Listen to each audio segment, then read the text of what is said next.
It is Sunday, June 3rd, 2018. This is Breaking Late News. I'm your host, Eric from longboxreview.com. And joining me, as he has been for these last couple Breaking Late News episodes, is Travis, Mr. Oddfellows Thoughts. Hey, Travis. Afternoon. How's it going? Good, good. How's it been since we last talked? We skipped a month there. So this is the June edition of our Breaking Late News monthly talk, but we missed May for because I had something going on about that time, but it turned out to be a good thing, Travis, because really there wasn't a whole lot of comic book news coming out during these last couple months. Or am I crazy? Was that your experience too when you were looking at the various news headlines? Yeah, I mean, so we're rolling into summer, so that just means you don't we don't have much in the way of news, right? They holding it all for, I don't know, New York or San Diego or something like that, right? Yeah, I think San Diego, right? Yeah. No, I mean, comics have been good.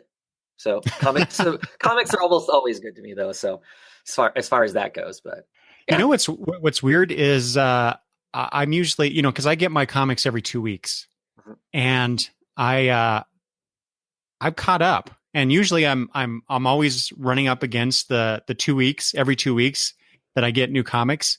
And sometimes it piles up where I get, a month of stuff just kind of sitting there waiting for me to read it.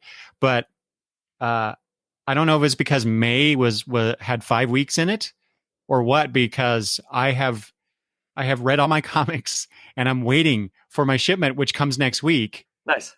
So I'm hoping I have 3 weeks worth of comics there, but it's really bizarre because I know this is off topic already, but I was looking at this the other day thinking, when am I going to get some comics? And so I went online to DCBS, and there's a shipment already, but there's actually 2 shipments, and one of them has a tracking number and one does not.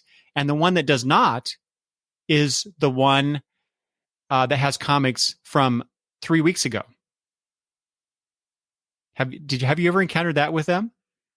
I have gotten 2 tracking numbers for the same shipment before, but not a shipment saying there was no tracking number, and it'd be the one prior to the one that's coming out. I know. I'm really scared that I'm gonna have some sort of issue here where I have a bunch of comics I can't read because I haven't gotten the ones that came before it. Well, at least you're the one with the shipping issues for once instead of me all the time. That's kind of why I brought it up, because you seem to be having some issues there. Yeah. I don't know, unless they stuck it on the wrong box, right? Or associated it with the wrong comics. Well, I was actually looking at previous shipment, the shipment list, and this happened before. I didn't realize it at the time, but I have a similar thing where I had 2 shipments that one had a tracking number, one did not, but I did get the comics in the shipment that didn't have a tracking number. So I'm hoping they all came together. Okay. So I think that's what it is that I'm going to get both those orders in one shipment. Nice. Well, what do you read that you would get weekly that you would have to worry about, newer comics walking on top of older comics? It's the Justice League No Justice. Oh, okay. Yeah. So one shipment is. I don't know that you're missing anything there, though. So. Okay. Well, I think Man of Steel also is coming out too, right? Whatever. I know you're not interested, but I am.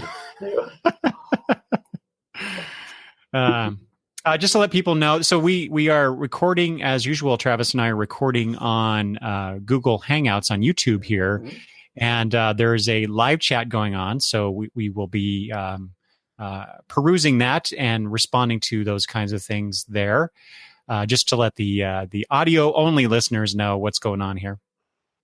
But we have one guest already here. LaRasa says hello.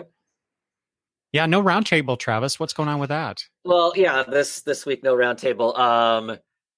My daughter Chloe plays in the band, and it was graduation weekend, and as their final grade for band, they have to go and play if they're not graduating, they have to go play in the band. And it landed right in the middle of when we would typically do roundtables. So, yeah. So I probably need to get better at like cutting like a really short video to say, I'm not going to be here. Just so wait, you had to attend the high school graduation? No, I just drove by, dropped off, came back because I'm not going to set through pomp and circumstance, over and over again. So I mean, it's one thing if your kid's graduating, but it's quite another if your kid's just performing for graduation. No, like I said, I enjoy watching her perform, but not for that. Yeah. So.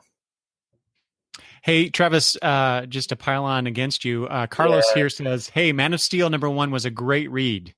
I don't think Carlos has ever read a Superman book that he hasn't liked, though. So that's just because Superman is awesome. And God bless him. That's awesome. That's great. So Travis, I'm going to do some self-promotion here, but you should go listen to my episode on Action Comics number 1000. Yeah. To convince you about how great Superman really is. No, see, everybody that I know that talked about Action 1000 loved all the stories except for the final one. Well, me too. Which is a setup for what we're going to get to read.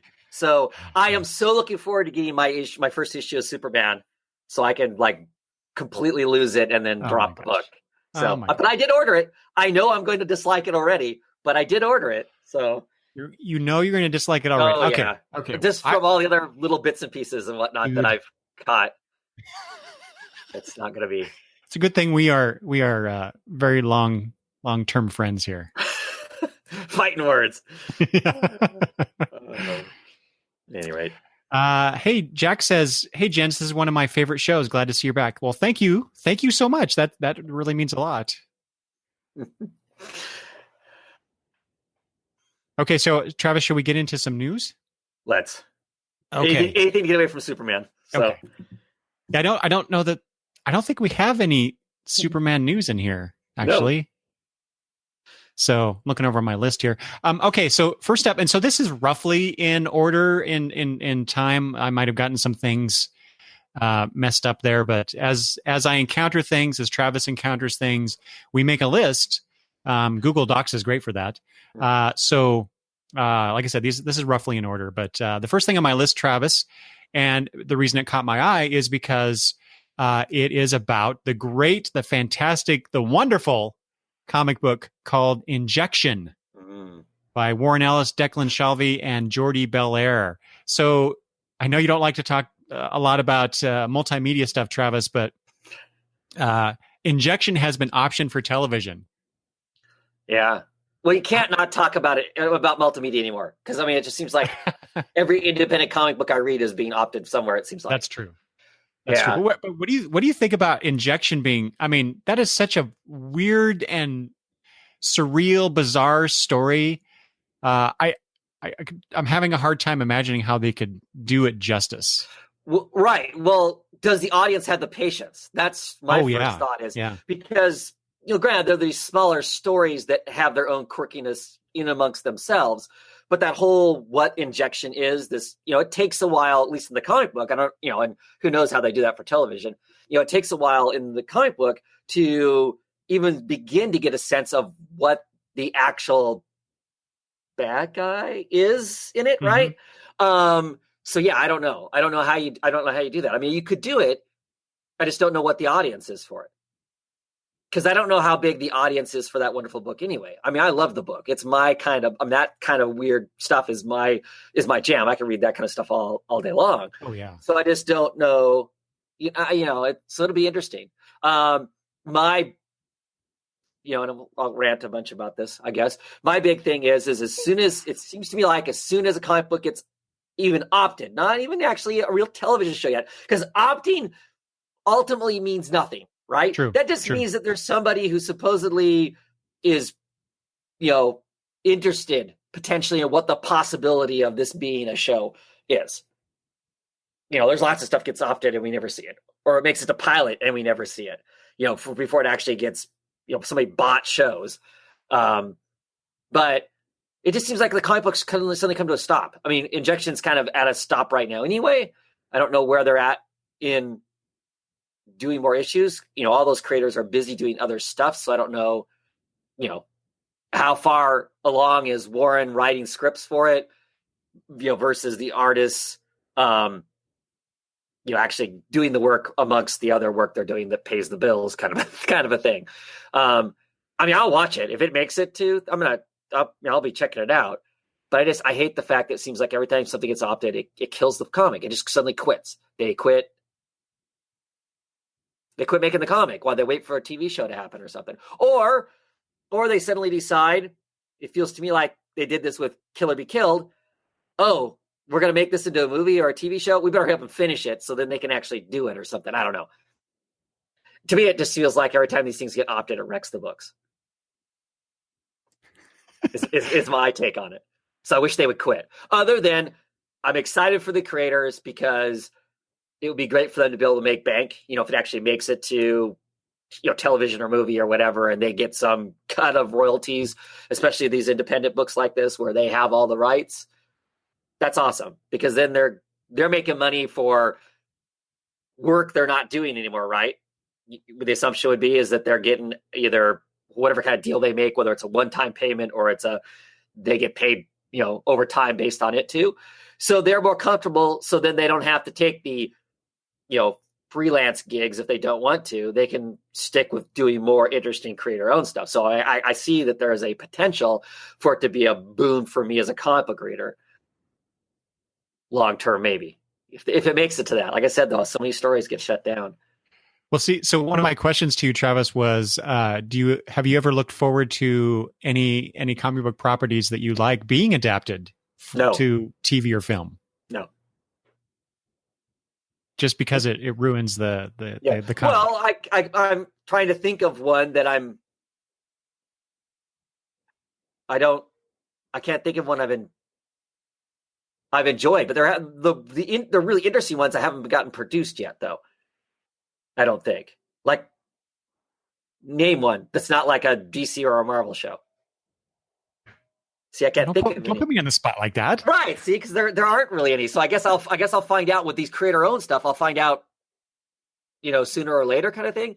Because so much of this stuff gets floated. I really wanted the Six Gun TV show. Oh, right. Of course, they didn't make it past a pilot.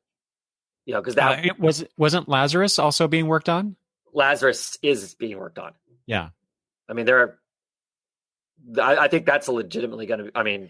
That's pretty close to being a show. Deadly Class. Yeah, they've got a season done. I think of it. It's bought. It's paid for. It's past pilot. We're actually going to see it. I'm excited about it, and not at the same time. Just because I really like the comic book, and I don't need a television show. For most of the stuff, I don't need a television show. Curious as to how they're going to do it, but I don't need it. I guess, like I said, I hope it makes money for the creators so they can make more of the stuff I want to enjoy. But agreed. Hey, Travis, speaking of Lazarus, that's the next thing on my list here. Greg Rucka announced recently, at the time of this recording, that Lazarus would be going to a quarterly release schedule. Mm-hmm. So we'll be getting a 64-page comic every quarter. So that will have 44 pages of story. Yeah, see, and 20 pages of back matter, which includes letters, essays, and other things.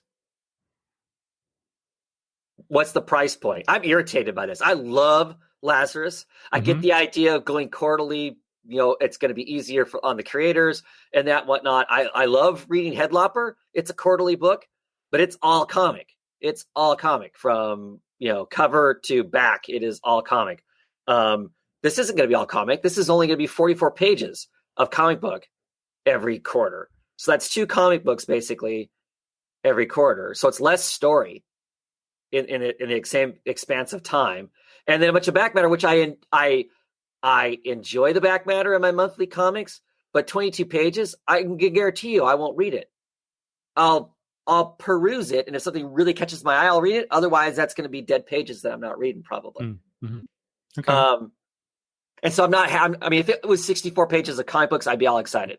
But it's not. It's 44 pages. So I'm kind of bummed about that. Yeah. And like I said, production wise, I get why they're doing it. It just I feel like we're being, as a consumer, I'm being shortchanged because I'm not as interested in the back matter, not 22 pages of it.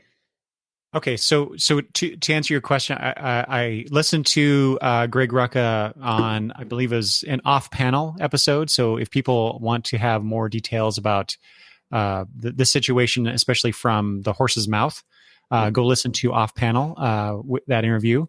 I think Mr. Rucka stated that the comic was going to be $5.99. So you get two comics for $6. Mm. And then the extra, the extra 40 pages, or sorry, extra 20 pages of the related material. Mm-hmm.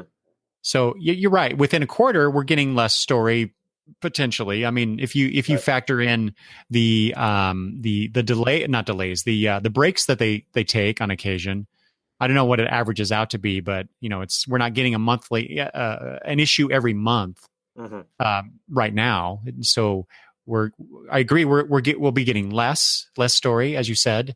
But I don't know. I'm just glad that they're not stopping the comic.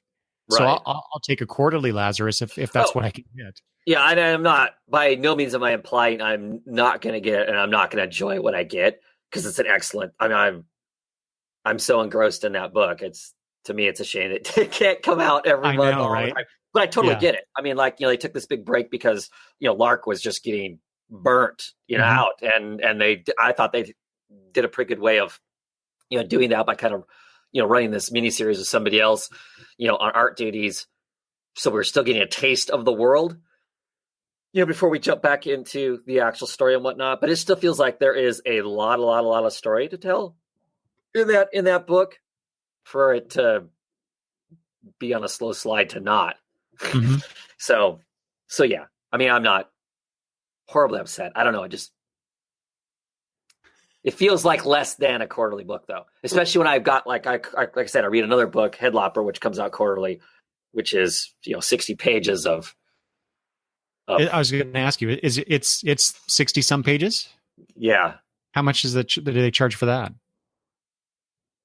I want to say it's $5.99. I want to say it's the same price. I don't know, I guess, now that we're talking about it, for sure, off the top of my head. Because I don't, as much as I grumble about prices, I don't pay that close attention, to be honest.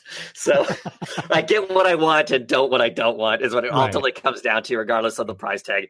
But let's assume for a moment that you're getting 60 some pages for the same price, right? So yeah, I kind of agree with you there. That's it's interesting that they went with that pricing model with what they're giving us. Right. Well, but they're putting a higher value on the back matter than what I'm putting it on. Sure.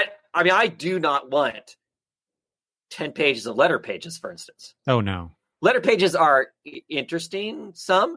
To tell you the truth, most of the time I'll read the responses, and if the response is curious, I'll go back and read what it was that, so all of you that are writing letters, because quite honestly, I never have. But if you're writing letters, I don't read them, unless, like I said, unless the creator response is curious in some sense, then I need to read what it was that was asked. I don't typically. So the back matter stuff, I'm not as interested in.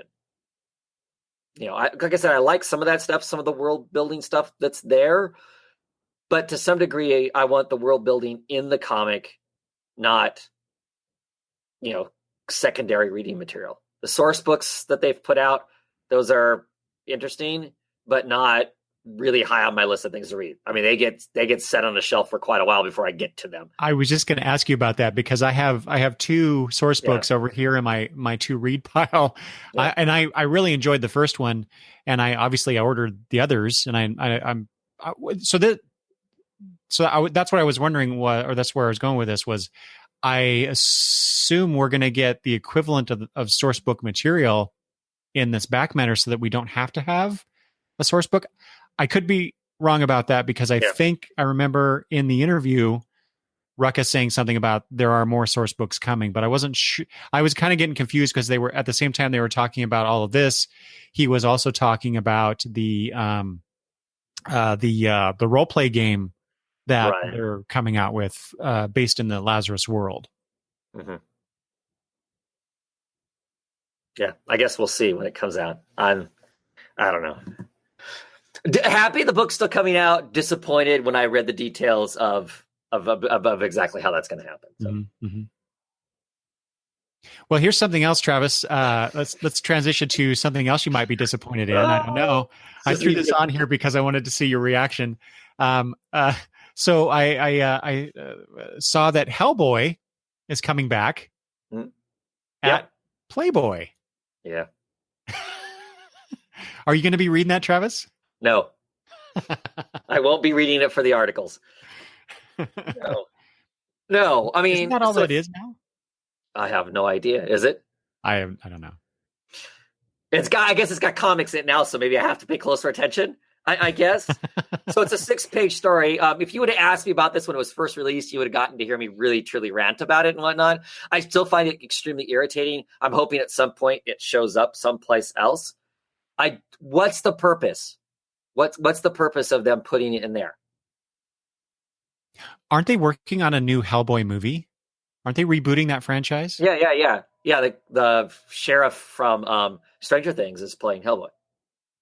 Oh, really? I didn't know that. Yeah, he's been cast for it. Oh, yeah. Oh, okay. Yeah.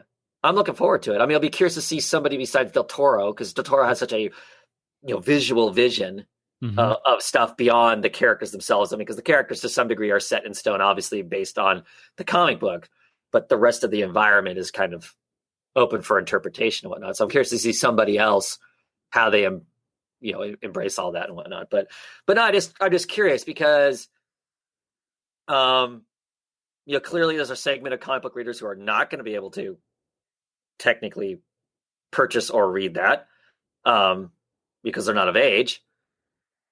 Assuming that it's still a book that you can't pick up unless you're, of a particular age or whatever. I think it might be. I don't know. I have no idea, actually. See, we don't. So I'm hoping it shows up someplace, but I just wonder what the point is. So they putting in there is that, Playboy is hoping that a bunch of us comic book readers are suddenly come rushing to Playboy. I'm assuming that if I was interested in Playboy, I would already be purchasing Playboy. That 6 pages of Hellboy would not be the trigger to get me to do that. I don't think, as much as I love Hellboy. From the other standpoint, if I'm somebody who just reads men's magazines, is 6 pages of Hellboy, is that going to be enough to make me then, from Dark Horse's perspective and Magnola's perspective, to go, I should be checking out this Hellboy stuff? I mean, I don't know. To me, it just seems weird. It seems like a weird conjunction. It would make more sense for it to be a 6-page story on the back of a cereal box for me personally than it is for it to be in Playboy. I don't understand that aspect of it. What from a sales standpoint, because right, that has to be part of why they're making the decision to do it. Right. It makes me wonder if Playboy is contemplating getting into comic book publishing. Oh, but that would be interesting. And they're testing the waters with this. I don't know. I have no. It's just a total conjecture on my part. Yeah, but I'm hoping those 6 pages show up someplace else because I have no intention of going out and picking up because there won't. I mean, 6 pages. You can. I mean, kind of the way lots of Hellboy stories are told. You could do a story in 6 pages, some quirky little thing, because lots of the whole Hellboy universe, the stories sometimes are simply a one-shot comic book. That's 20 pages. So granted, you have to figure out how to do it in 6, but still, it can be done.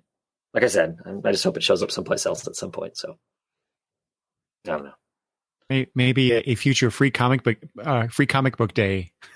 There you go. Yeah, and I'm curious. I mean, I'm curious as to what it's going to be for a story. I'm assuming it's going to be some prior Hellboy. I mean, technically in the Hellboy universe, Hellboy has died. He has come back. Spoilers, but he's not the same person. So it had to be an old story, I would guess. Mm-hmm. All right. Okay. I also threw this next thing. It's Hellboy related as well. Did you know that they're coming out with a Hellboy board game? Yes. Okay. This is from Mantic Games. I guess there's a Kickstarter or was a Kickstarter that was successful. I'm assuming. Will you buy it? No. You don't want to play a Hellboy board game? Come on. Probably not. No. There's a slight chance I end up with it, but no, it's not like, oh my gosh. Because if it was, I would have paid on the Kickstarter. You would, yeah. Okay. Yeah. Okay. Yeah. Well, if you do get it, Travis, let me know. I'll come play with you. Cool. All right. Next up, this is one of your editions, the Eisner nominations. Yes, My God, there were a lot. Yes, it's a what you think, Well, I guess it's just like any other award, type things and whatnot. There's the big one that everybody can name off the top of their head, and then there's all those other, best gaff person, or there's all that kind of stuff that seems to be out there. And of course, so the Eisners have a huge list of stuff and whatnot. I'm just always curious about the Eisners, largely because not that I think that the Eisners are their be all end all as to what's good comics and what isn't good comics, because there's lots of good comics that don't ever get a nomination or whatever, for these categories and stuff. But I like looking at it just to be surprised, I guess, as to how much stuff I don't read. I consider myself a relatively decent, wide breadth of types of comic books. And oh my gosh, there's tons of stuff here. It's not that I haven't read that. I haven't even heard of it. What is that? So then I'm like, I guess I like it every year because it gives me another opportunity to then start digging around for potentially something else that I may have missed, that I may have liked and whatnot. Having said that, I haven't gone through the list well yet to look to see if there's something that's piqued my interest that I haven't checked out. Have you? No, I I printed it out. I copied it and printed it out. This is like, 9 pages or something like that. Yeah. 9. Yeah. About 9. Yeah. 9.5 pages of material here.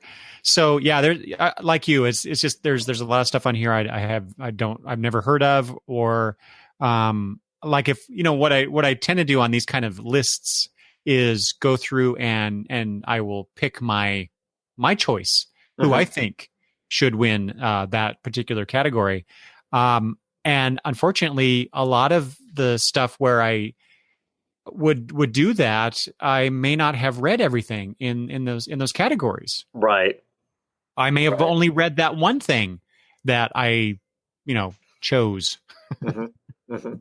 So yeah, it's really interesting to go through this. I'll have to do that as well, and see if there's anything really cool that I'm missing. I assume, because it got an Eisner Award nomination, that it's already a cool thing. It's just, for whatever reason, it wasn't on my radar when I go through previews and order my books. And I know I don't tend to read web comics. I know that's a category. Right, those categories, yeah, completely. The stuff for kids, I don't really pay attention to, even though I have a couple young readers in my house. Their interests are very specific, and it's not generally not the stuff that I saw here. So right. And then how do you things like best lettering? Lettering is very important, but it's like one of those, to me, it's almost like comic book infrastructure. It's like, if it's not good, you really notice it. But if the letterers are doing their job, you tend not to notice. And so if you're not noticing, how do you determine who's doing a good job out of all those fine letterers out there? And that sounds like a slight to letterers, and that's not my intention. It's just, I honestly don't know how to evaluate lettering other than if it is bad, I notice it, and that's it. So and that lends to the idea of just how important it is. That's true. No, yeah, of course. Because if it's wrong, it breaks the comic. It really, really does. But I'm like you. I mean, I know there's names that get thrown out there. It's, this guy's, this person's a great letterer or whatever. And I'm like, okay, cool. He's on a lot of books I really enjoy. But I'm like you. I don't know. I'm to some degree, I feel like that's probably my own ignorance on the subject. It's something I've started to look into a little more. Whatnot. I'm following more letterers, and there's some letterer YouTube people out there that are, kind of tutorials on lettering on YouTube, explaining some stuff. So I've started watching a little more of that just to get you know, a better range of, if I'm going to talk about lettering, what am I talking about? You know, kind of a thing. But yeah, it's a tough category from me, and from somebody who tries to talk about everybody that does the comic. I don't know how to talk about that. That's for sure. Right. Yeah. So did you want to just kind of run through some like the main categories, like best series, limited series, that kind of stuff? Sure. Just to see what we, if we were part of the Eisner committee or community, then what would we choose? Right. So like you have the, you know, best continuing series, and I see that you highlighted Black Hammer as your nominee. The other nominations are Giant Days, Hawkeye, Monstrous, and The Wicked and Divine. I read all of these except for Giant Days, and Giant Days is something I just need to pick up and trade because I keep hearing, I've heard for a number of years, good things about it. I'm really torn on that. For me, that category is really hard. Love Black Hammer. Black Hammer, it just tickles the right, you know, flirting with kind of the, you know, the superhero universe that we actually know. That aspect of it really, I love a lot. The artist on it, you know, Ostrom is awesome and stuff. I think I would pick Hawkeye. I really, really love this run of Hawkeye a lot. And yeah, and maybe I'd pick Hawkeye just based on the nose thumbing that they canceled the book, and I feel like it's criminal that they canceled the book because I think it's an excellent book. So this is this is the what's her name? I can't remember. Kate Bishop. Yes. Yeah, Kate Bishop.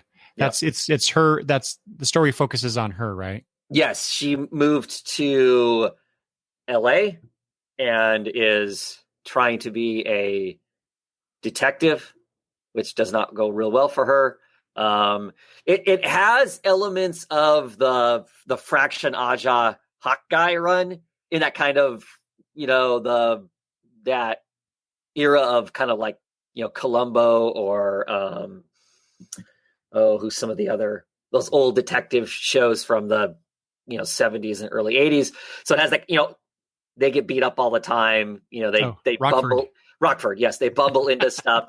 It has those kinds of elements to it. So she takes some of that kind of flavor of their run is in this, but she has her own, you know, take on it too. So it's not 100. It's kind of like she takes some of that, and she takes some of Gillian McKelvey's Kate Bishop from Young Avengers.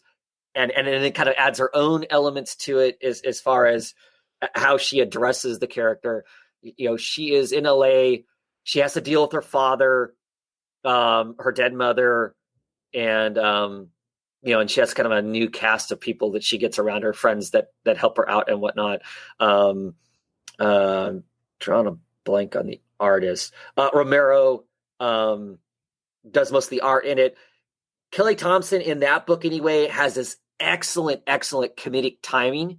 And I think it is incredibly hard to actually genuinely make a comic book funny as much as they're funny books. I really do think, I mean, it's easy to crack a joke that's like, you know, poking fun at in a comic book. I laugh in a lot of comic books, but it's more because they're cracking a joke at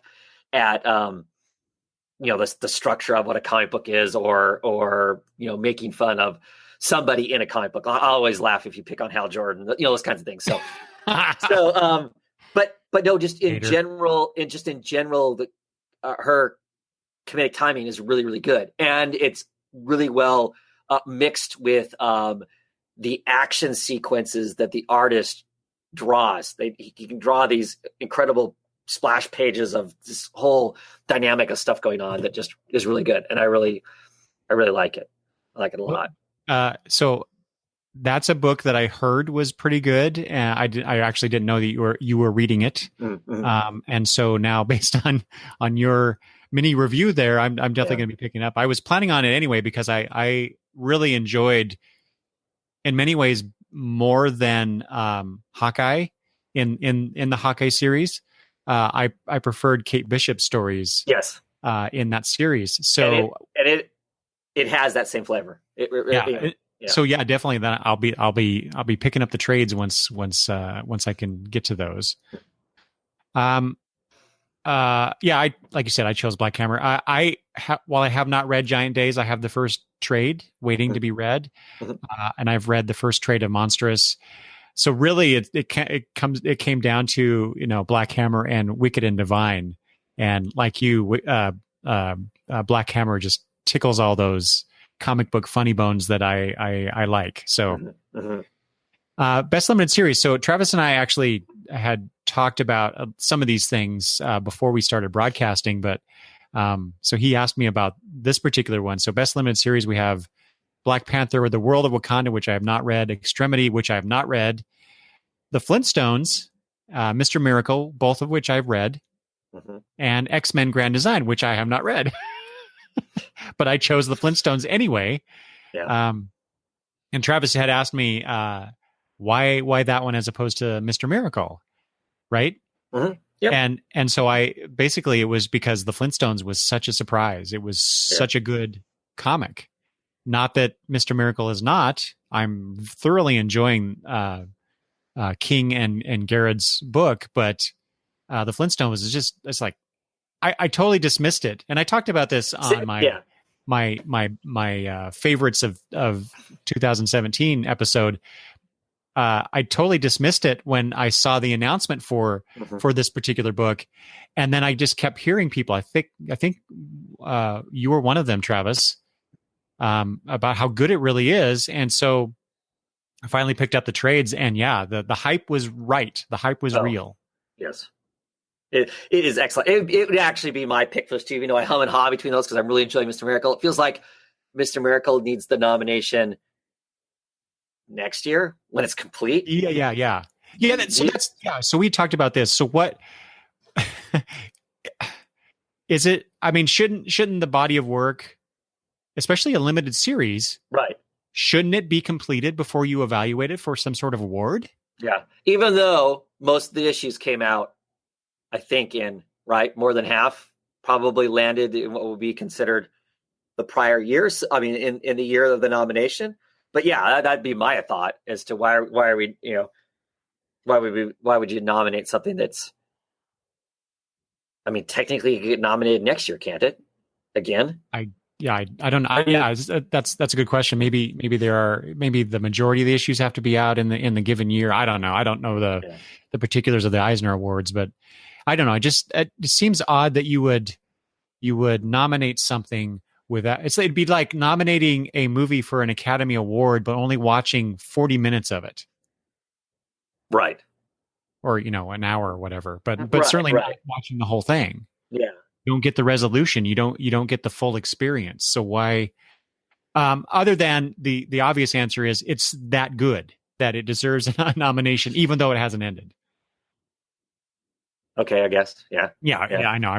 I'm throwing them a bone with that one, but right. For sure. What about best new series, Travis? I have not read. I read every single one of those. I figured you did. So Black Bolt, Grass Kings, Maestro, Redlands, and Royal City, and I enjoy all of them. None of them are a groan to read. None of them are why'd I pick. I mean, they're all really enjoyable and probably all deserving of the nomination. Black Bolt would probably be the one that I would pick. Really? Even though it's, corporate comic over all these great indie books. I mean, I'm enjoying Royal City by Jeff Lemire. It's a fine book. It has moments that I absolutely love. They're just really, really good. And otherwise it's an enjoyable book. I just thoroughly enjoyed Black Bolt all the way through it. Between Christian Ward's artwork, a lot of it is kind of this, cosmic in space or in this like super jail of sorts that Black Bolt finds himself locked up in. From that aspect, it's just gorgeous. It's a gorgeous book. Ahmed writing on the book was so good that I'm at the point now, which with anything new that he's coming out that he's writing, I'm pretty much picking it up sight unseen, except for is it Exiles? Is that the new Marvel book that's out right now? That's got like a cartoon Wolverine in it and some other random. That seemed goofy enough that I really wasn't interested in that. But like, I picked up. He's doing a book from Boom Studios called Abbott that I got sight unseen. I did not care what it was. The emotional content that is in Black Bolt is so good. It's him basically in a prison, and the prison has a jailer who basically tortures you to death and then reincarnates you to do it over and over again. Is basically, and you're there to repent for whatever your supposed sins is. He gets stuck in the prison because I guess in a prior book, his evil crazy brother, can't remember his name, doppelganged himself to look like Black Bolt and tricked him into getting in the prison as opposed to him. That's the setup. That happens to happen in a Human book or something else. One of those Marvel things that happen that I don't know about. But he's stuck in this prison. Absorbing Man is in the prison. Some new characters are in the prison. His conversations and relationship with Absorbing Man is awesome.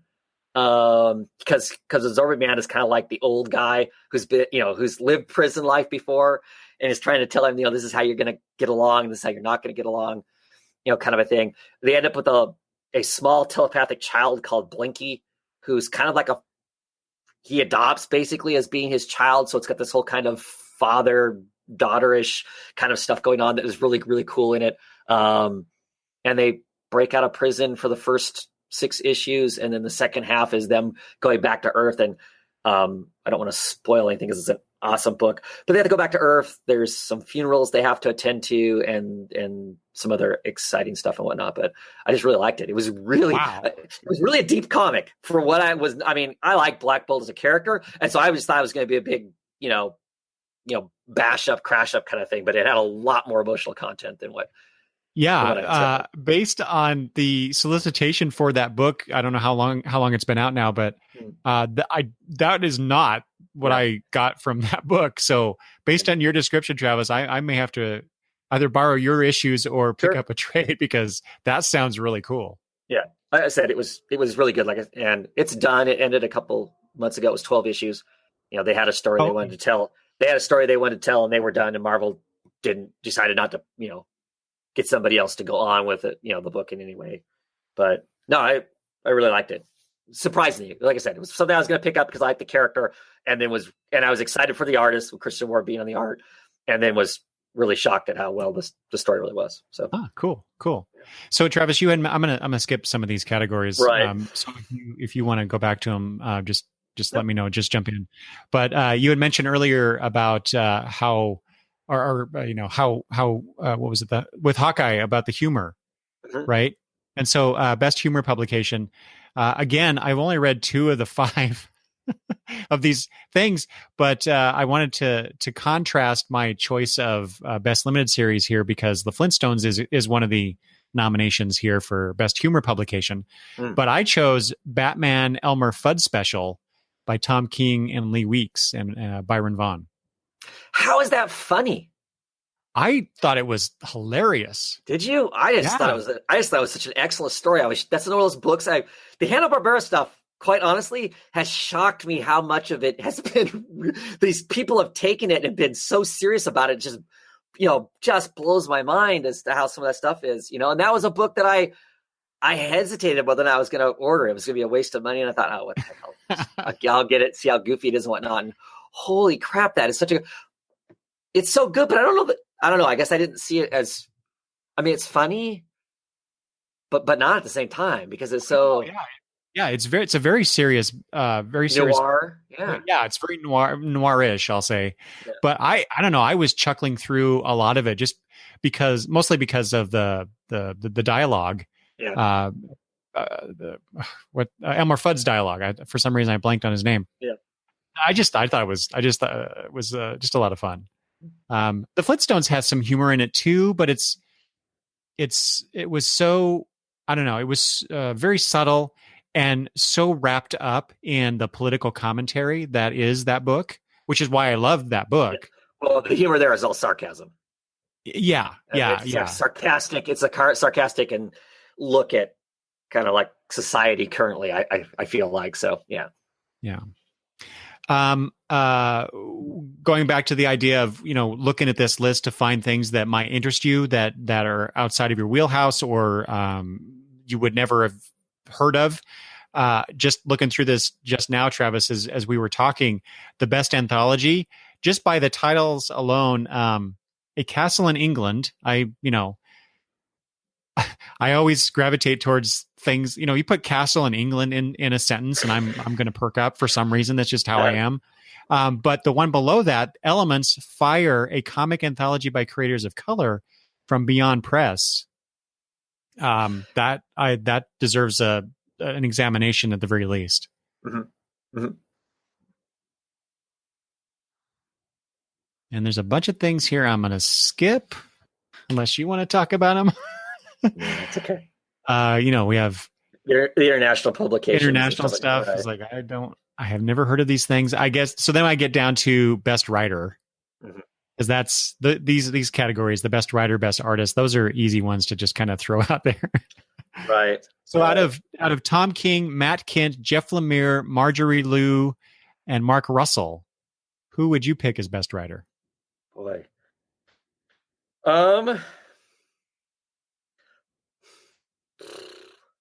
To me, that's hard. They're all good.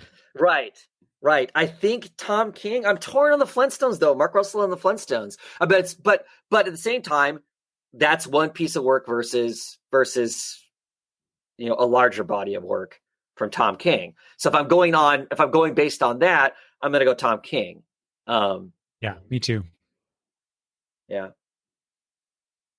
When Tom King's on, he's really on. There's sometimes I question what the hell he's up to, but that's, I guess, maybe not a bad thing either. But yeah,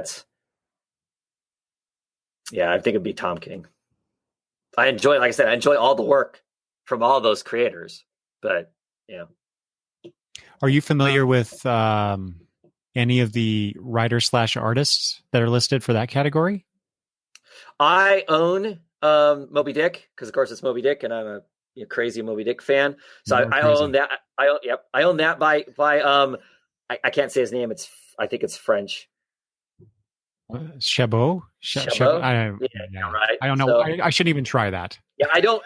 And I want to pick up Alone Park Bench. I hear it is excellent. Also, it's another book that's listed as far as for him. I have Emily Ferris. My favorite thing is a monster. I have actually read a large chunk of it. It's the latest thing I tried reading digitally. So, whoa! Right. Well, I told you when I picked up my Kindle Fire, I made an attempt to read some digital stuff and hated it, and so it reconfirms I don't need to read digitally. So, yeah, stop the presses. We got to talk about this. Yeah. And I haven't read any of the other stuff. I'm not familiar with the other creators that are there. So, yeah, and then we got some penciler inker team. I don't know. What do we have?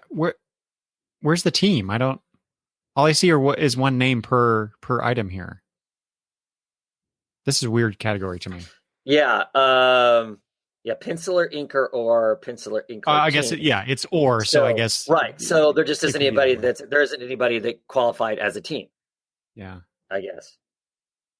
I don't know if I just going off my shooting off the hip, I'd pick Mitch Gerrits. Yeah.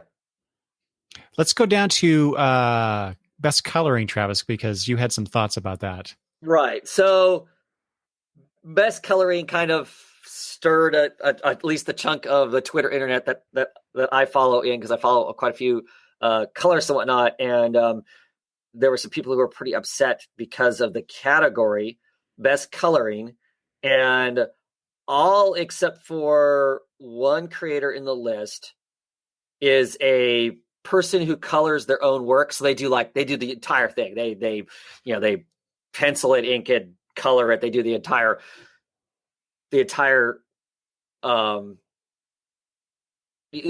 work. And most of them only have one piece in the category. It's not like they do a lot, with the exception of of Dave Rabin, who is fairly prolific. He puts out a lot of work. So he had more than one book. Dave Stewart's the only person who their career is just being a colorist. That's his job. And of course, he has a giant list of books that he worked on this year.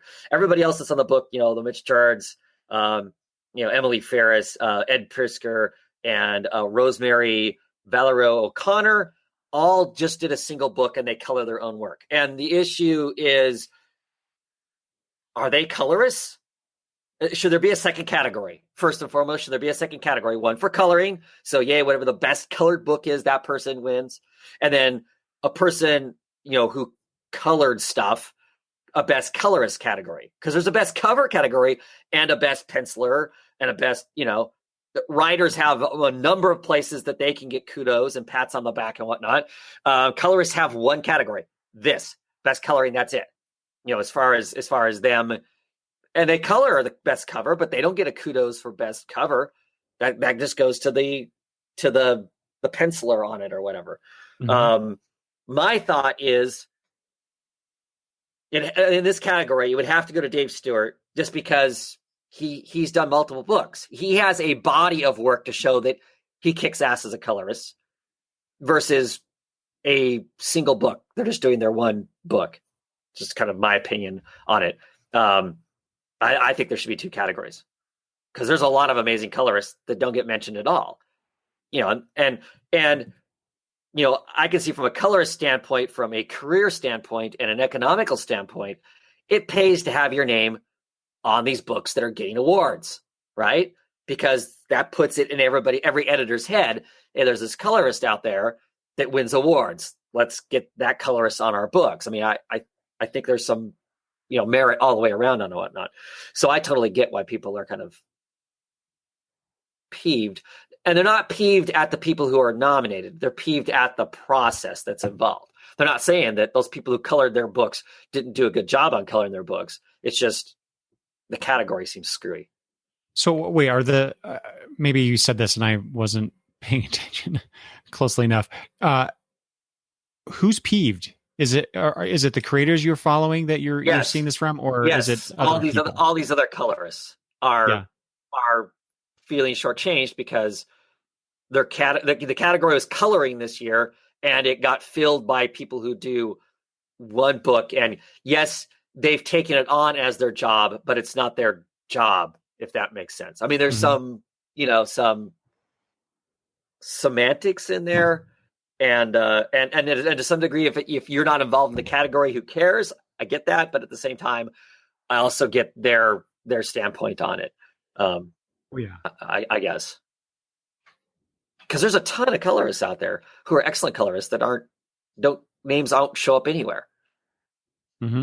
So, well, and my favorite is not listed on here either, and that's Matt Wilson is long been one of my favorites because he ends up being the color artist on many of my very favorite books, month in, month out. And so I will choose him just based on that. Yeah. Cause that's a real limited viewpoint. It's only the stuff that I buy, but but yeah, that was interesting. I had not heard about this grumbling that's going on about this particular category. Yeah. All right. Anything else? Yeah. All right. Let's move away from Eisner's. Now we have a bunch. I'm going to hit everybody with a bunch of DC news because that's what caught my eye. Travis and I talked about this before we started broadcasting.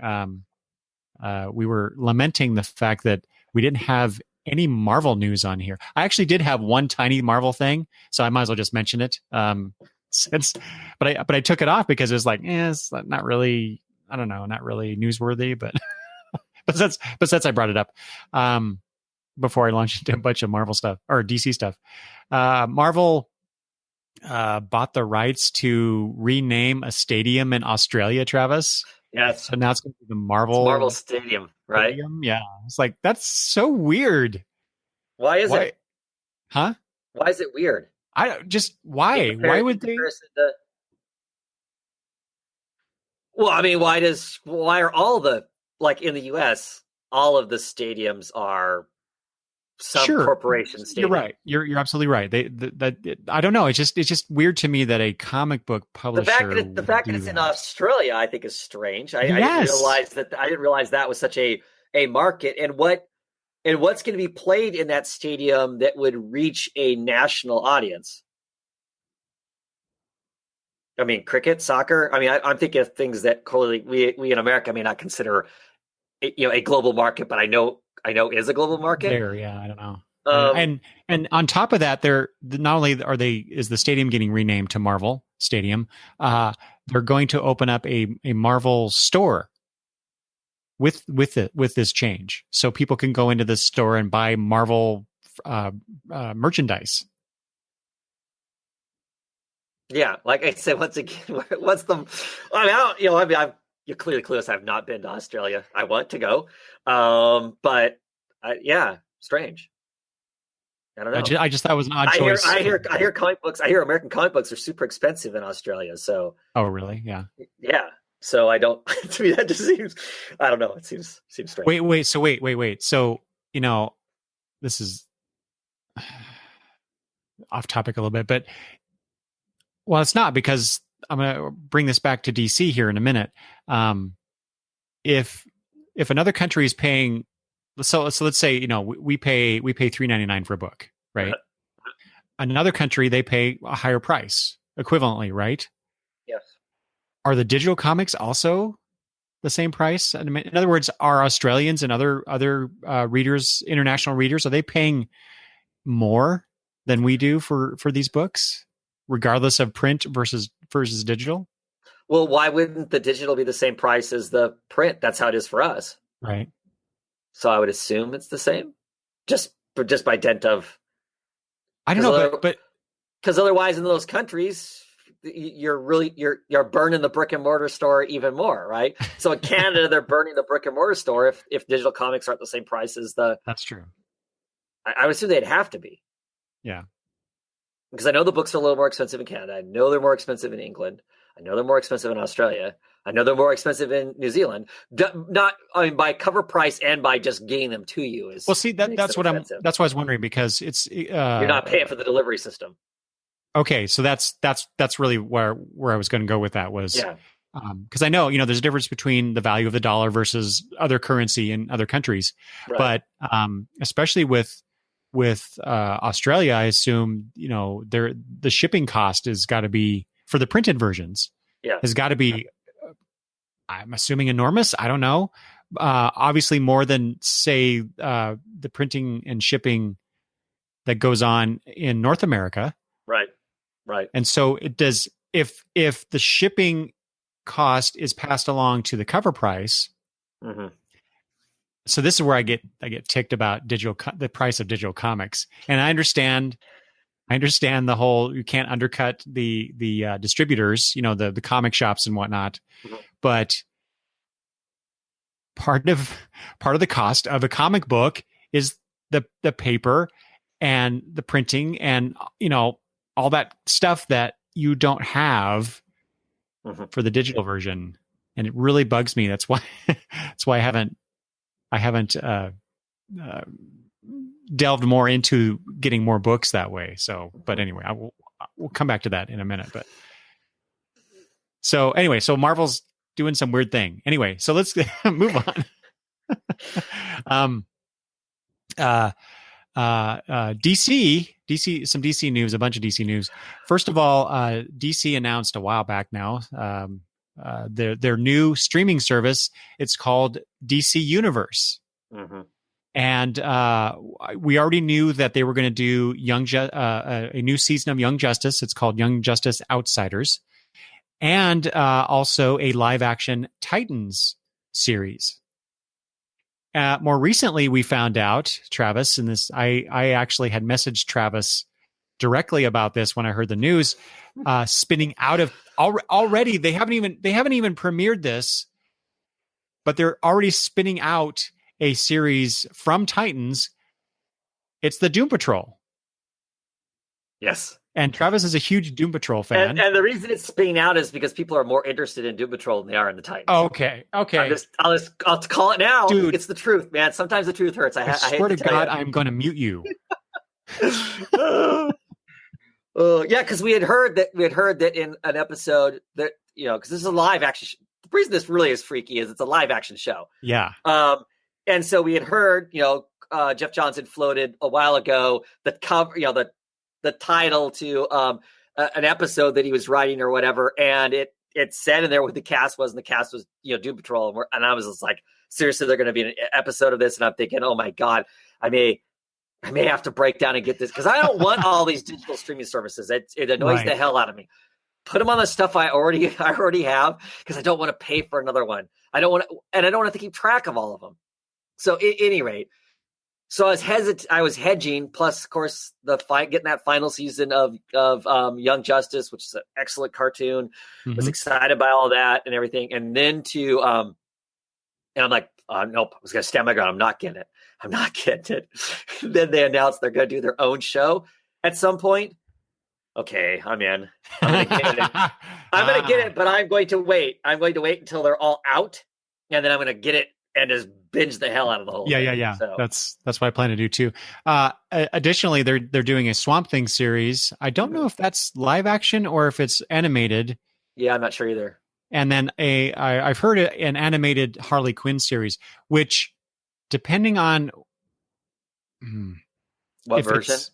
What version basically of Harley Quinn. Because the DC animated movies lately, Travis, I don't know if you've kept up with these. I buy them all. I haven't. But they've transitioned to R-rated movies. Yeah. And I don't like them as well as their PG equivalents that came out before them. And so I'm curious if we're going to get edgy Harley Quinn or fun Harley Quinn. Yeah, exactly. And so my Madison, she loves Harley Quinn. Yeah. And so I'm hoping that it's the fun version and not the edgy one, because she would love to watch this. I'm sure. Mm-hmm. And who knows when this is actually going to come out? That's the other side. Announcing it and the reality of it actually hitting. It's not like we've heard that people are cast. It's not like we've heard any of that kind of stuff. I'm assuming the Doom Patrol people have been cast because they're literally doing that show, but not for the Doom Patrol show. Whoever's going to be in the Titans, I'm assuming, has been cast. But. Well, I mean, they could certainly just launch with Titans and Young Justice and then bring those other series in later. Yeah.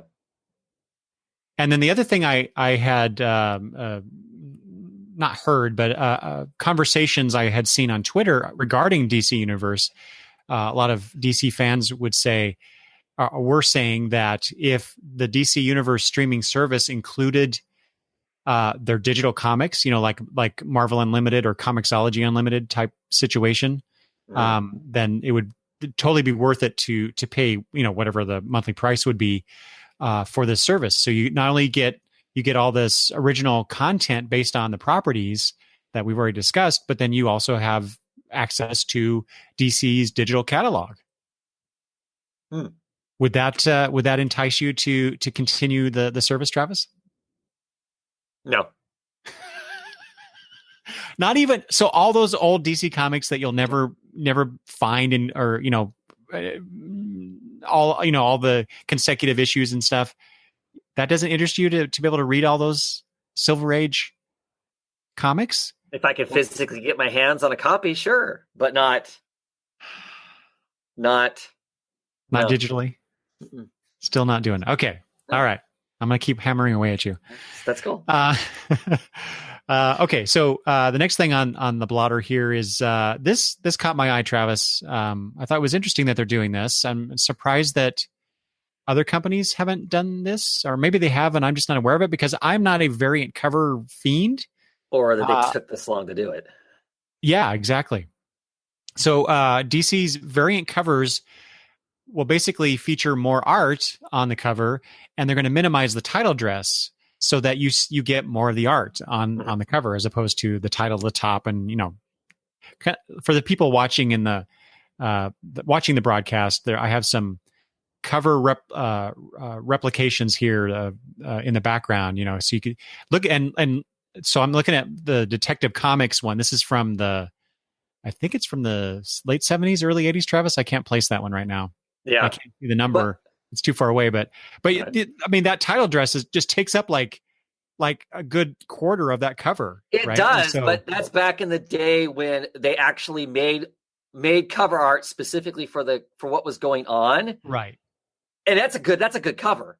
The dress does not screw with the cover because they made the cover based on knowing that they had the dress there. It's now in modern comics, so much work is just produced and they have it set in a catalog and they go, well, we need a Batman cover, and they pull a Batman cover out, kind of a thing for some of this work and whatnot. And it's not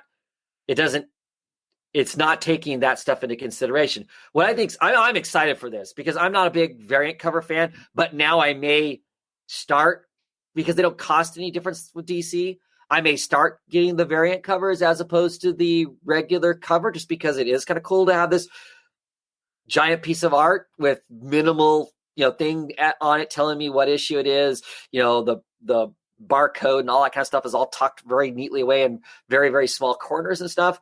What I think is interesting is the first covers to come out, you could clearly tell the cover artist drew them thinking that it was still going to have the big logos, because there's this big open piece of sky that's, for me, I hope they start making variant covers knowing that they've got the entire page to work with now, so we get the art everywhere and whatnot. And I think that's going to be cool. I mean, that's kind of an exciting kind of thing. I mean, sometimes, other than clearly the downside to it is that, if you're going into a comic book store and looking at the rack of books, you may not know if you're looking for Batman and it doesn't have the big old Batman logo on it. Are you going to find? How hard is it going to be to find? Kind of a thing. I mean, that's the other side. Take that. Not Batman, but one of the other the second tier or third tier characters that are out there. Yeah. I think it's cool for a variant cover. It's the way to go. Yeah. I like you. I might pay more attention to the variant covers just to see, because there for a while, when I was getting Wonder Woman, Jenny Frison did variant covers for many issues, and those are the ones I ordered because I just love Jenny Frison's art, and so it really depends on who's doing the art. But this will be a much better thing, and maybe it depends on what it is, but I could pick up one of these variant covers and stick it on my wall. I have a few comics that I got just for the cover art, and I put them in a sleeve and I put them on my wall. You can't see it in the video here, but they're behind me. So I might be doing more of that with this. So, and I figured you might. I wasn't sure. I thought you might like it, but I wasn't sure. Yeah, well, for me as a collector, it's kind of a mixed thing for me, because I'm not OCD about much, but it does bother me if I'm thumbing through a collection of comics and all the titles all look the same, unless they changed, the title graphics, and then they suddenly have an issue that doesn't have it on, that's suddenly a variant cover. See, I like, for instance, like the Wicked and Divine. They typically put out two versions. They put out the version that always has the person's face on it of some sort, and then they have some other artist or whatever doing it, some other fancy kind of thing. I like some of those, but I want it all to look the same. Do you know what I mean? So the entire run looks especially with that kind of stuff, the entire run looks the same. So I don't buy the variant cover, even if I like it. Or in some cases, there have been a couple of Deadly Class covers. I've actually bought 2 issues just because I like the art, but I want a consistent run that looks all the same. Isn't that ridiculous? See, no, I totally get that. That's why I don't buy variant covers for DC most of the time, because I'm thumbing through the detectives. I'm so excited to have that Darwin Cook Detective Comics where it's landscaped. It's got Catwoman and all the classic, old Batmobile, with the weird bat face on it and stuff. I mean, I really love that. But at the same time, when I'm thumbing through those comics and I get to that issue, it annoys me that it doesn't look right. It's not consistent with everything. Yes, it's not consistent with everything else. So I don't know. So it's so stupid. It's so stupid. Yeah. But side note here, Travis says we're talking about it. I was recently going through my collection. I'm kind of pulling out. Travis knows this, but I'm going to explain it anyway. I'm pulling out issues from my boxes, titles that I just didn't like. I don't care about in any really any great way, and so I'm gonna get rid of those. I'm gonna either give them to my kids or give them to other people or see if I can sell some of them. Anyway, doing that, there were a few things as I was thumbing through the issues. I'm seeing glimpses of the covers, and I got annoyed because this was when I got my comics at a comic shop in Spokane, Washington, and great shop, but I never knew what cover I was going to get, because sometimes I'd get the main cover of the series that I was subscribed to. Sometimes I'd get this other variant cover. Right. And so I would not get I'm thinking of, for example, Final Crisis, Legion of Three Worlds, that I got all these different covers. And it really bugged me to the point that over the years, I've gone back and gotten all of the covers that match. Yep. Because like you, I can't stand not having the set. So that's right. We're so ridiculous. I know. I do the same thing with trades too. I don't own lots of trades, but it's like, so I had half of like Sandman in one version and half in another version, and I ultimately went and got the latest edition so I can get them all consistent. Isn't that stupid? It's so stupid. But it's all part of that whole Encyclopedia Britannica thing. Oh, it's all gonna look the same. I don't know. It's just strange. Yeah. There was one point, again, side note, but speaking of that, the trade issue thing, we were getting Runaways in trade. And I say we because my wife got interested in it and started reading the first volume before I did. One of the few instances where she actually read comics. And we had gotten the digest size. For whatever reason, that's what was available, and so she got that. And so I finally read the first volume, and I'm like, ooh, this is a really good series. And so I started getting all the digests. Well, then we went in one time. I don't remember which volume it was, but they had also the normal size trades available, and it was the volume that we hadn't read yet. And I said, we can't get that one. And the comic book, the guy at the comic book shop, Matt, he smiled, and she's like, "What?" And he said, "Because it won't match." And I'm like, "That's right, exactly." It won't look the same on the shelf. So anyway, there you go. Yeah, that's funny. All right, let's complain some more. Different topic. I talked about the digital comics before. So DC has announced that they're not going. So with Rebirth, they started providing, I think, right? Rebirth. Does that sound right to you? No, I think it was. Was it before that? They were doing digital comics before that. And then they dropped it. And then when Rebirth came out, I don't believe it was part of it until they upped the price, right? Right. So it wasn't for the books that were $3.99. They I think that's what I'm thinking of. So they provided this digital code where you could get the digital version of that comic for free. Right. They're no longer doing that. Right. They were also, I noticed, having in the last couple previews, they a lot of their books are now $3.99. So they're no longer holding the line.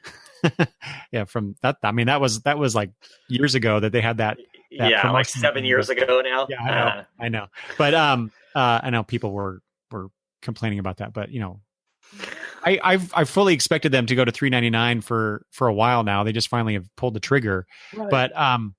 But what bugs me about this, Travis, is if you're going to charge $3.99 for a comic, you better goddamn well give me the digital code, even if I'm not going to use it.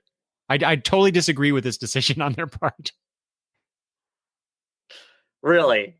Because everybody else is charging $3.99 for the books and don't have digital codes.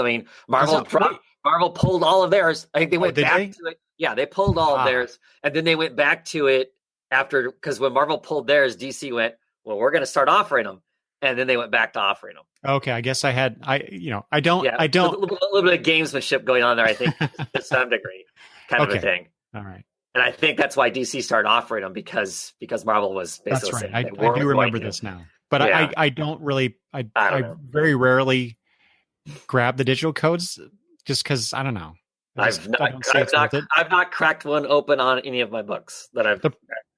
The problem with the Marvel stuff, though, the reason I just kind of, I mean, I got a few of them. I did apply the digital codes and got a few issues, but two things. One, I had trouble getting that damn label off to the point where I ripped a page. Oh, I know, right? See, here's me being one of those freaks again. I won't pull the code because that spoils the comic. Right. Not that many of my comics are pristine. Don't get me wrong. I don't walk around going, well, this comic is, near 9.8. I mean, my comics get shipped to me in a box and get rattled around. I mean, give me a break.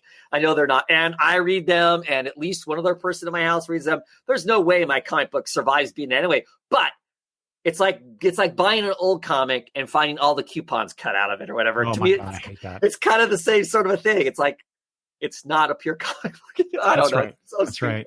Yep. It's another collector thing. Right. But even worse, Travis, maybe not worse, but on the same level anyway.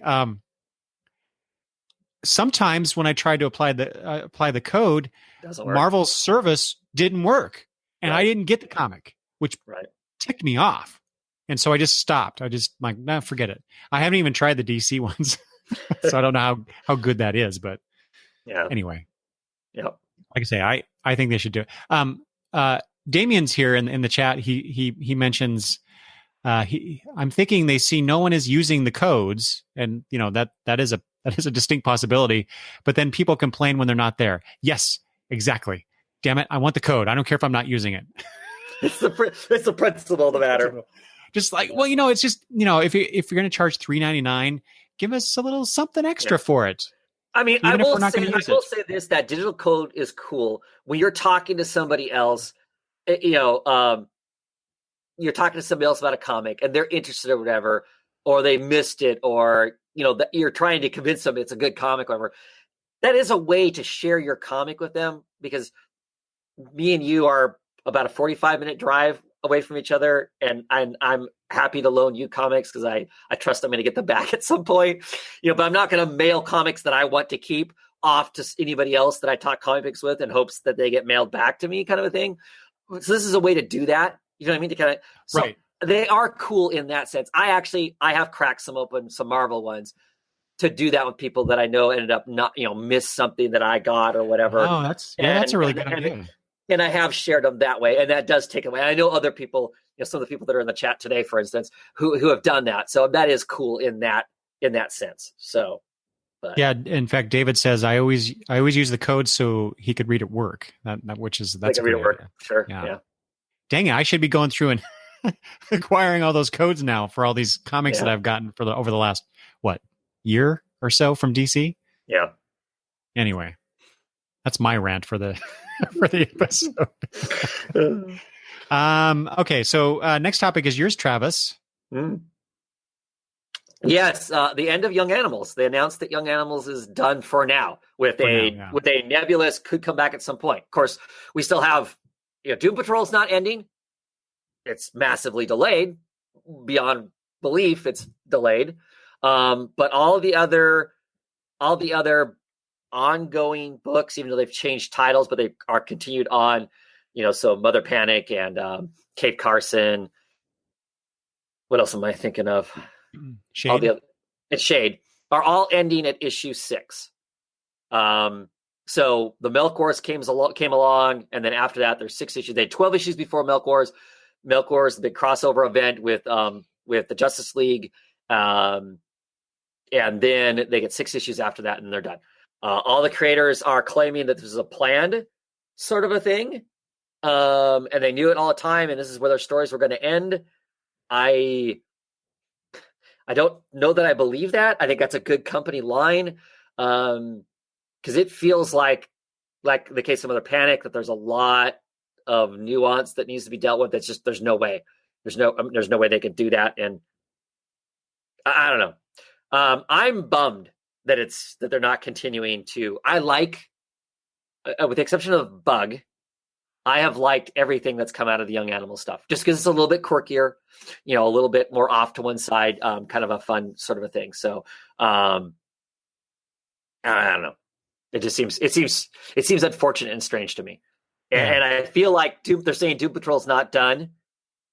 I think it's done too. They're just trying to squeak out these last couple issues they want to squeak out, and then it's done too.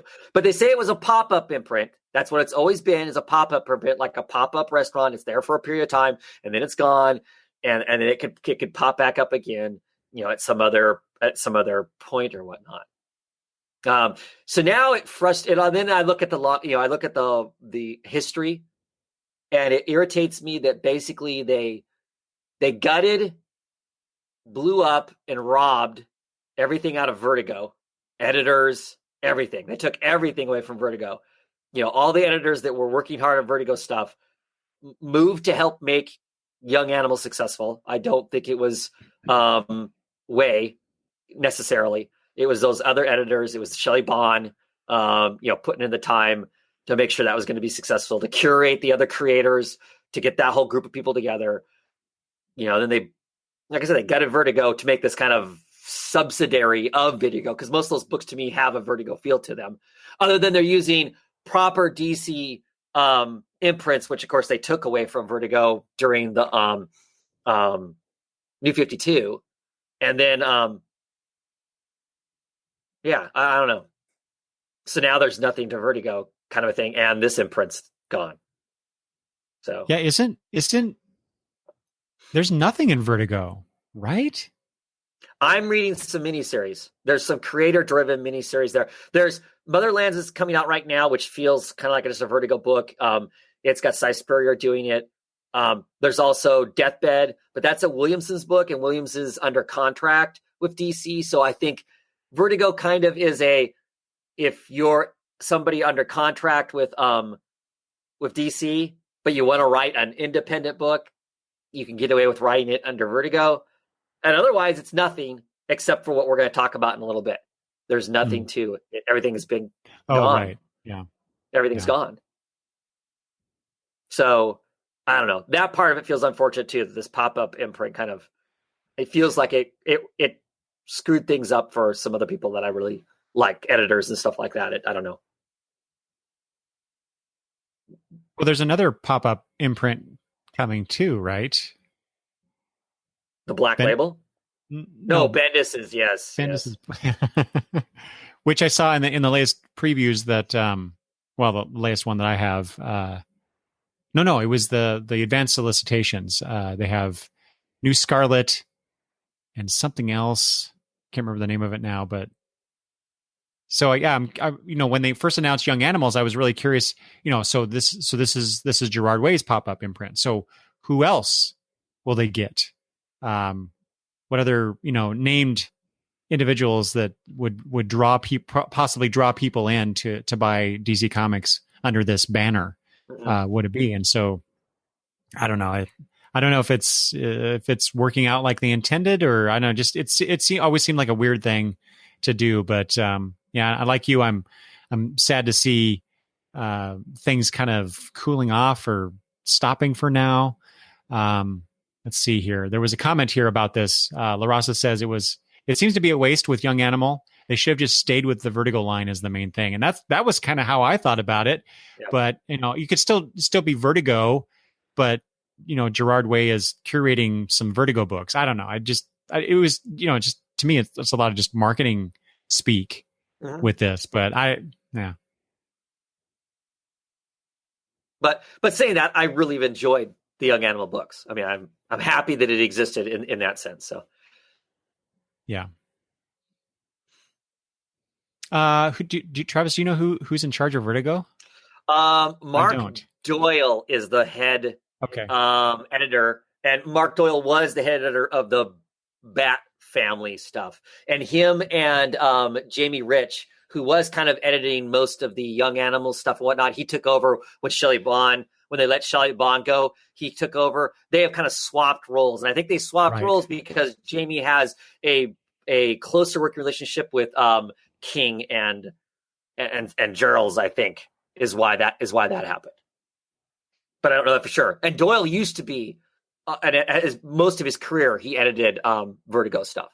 That was his career. You know, doing the vampire.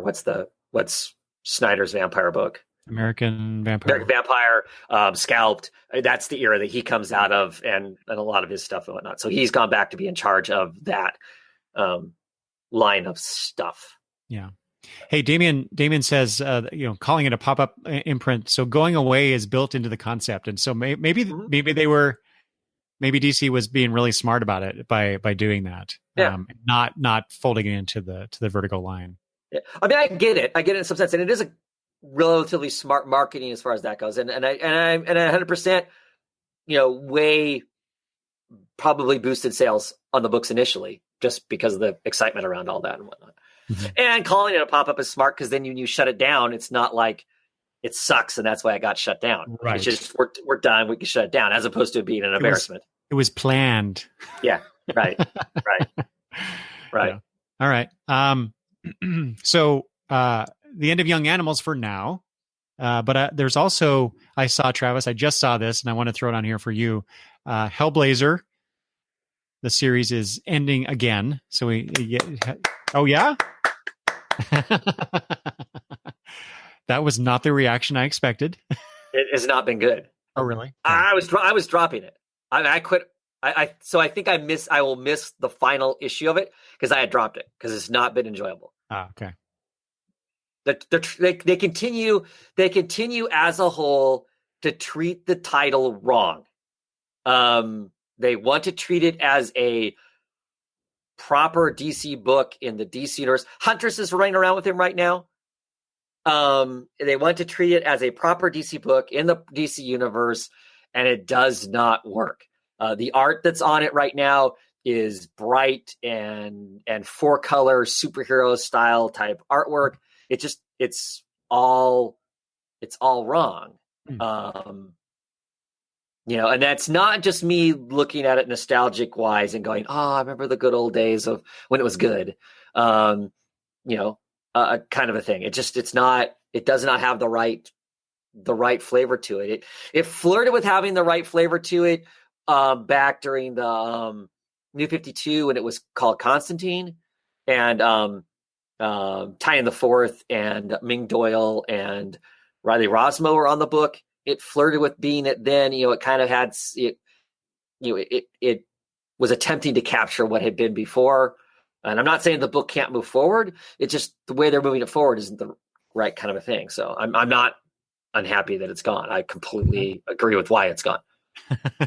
Well, this one's for me. I know you don't care about this either, but I just found out that Hal Jordan and the Green Lantern Corps series is also going away. Yeah, which is very unfortunate because I know you're not a huge Green Lantern fan, but I am, and this book has been consistently good from the get-go. And I got like the first either 9 or 13 issues, and I actually enjoyed it because it wasn't all the Hal Jordan show. I mean, it had the Stewart. It has all the other lanterns I like in it, so I was actually, I wasn't. Clearly, I didn't like it enough to keep going with it, but I did. What I read of it was not bad for sure. Yeah. So yeah, it's been a wonderful book. So one lantern book then. It'll just be Green Lanterns, right? Yeah. Which is weird because they're the two newest creations in the Green Lantern universe, and yet the main book. I know it's coming back. It'll be back in some form, but it's just weird that they're stopping the series. So, since we were just talking about Constantine, Travis Larasa asked if we have watched the new animated series, and I have, and I told Travis about it. I have not watched it yet. I have not watched it. Oh man, yeah, gotta get on it, dude. You gotta watch that. It's really good. I think you would really like it. Okay, Travis, we had talked. Losing my voice. We had talked I think on the first Breaking Late News that we did back in March about the Sandman universe announcement. Yes. And we didn't have, excuse me, we didn't have a whole lot of information about who was going to be working on those titles. We did know the writers, but we didn't necessarily know all the artists. So they finally announced everybody that's working on these books. So I thought we'd mention that again, kind of circle around back to that. Mm-hmm. So on the Dreaming, Bilquis Evely is going to draw that. I think that's the one we knew about.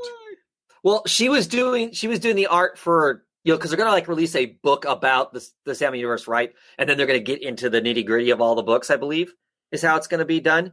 So we knew that she was doing that opening work,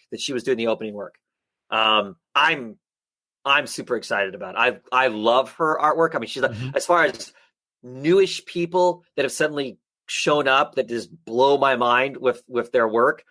She is like top of the list. So I'm excited to see her on a regular book. Super, super excited about that. So I've been kind of questioning on these books as to how many of them I'm truly excited about.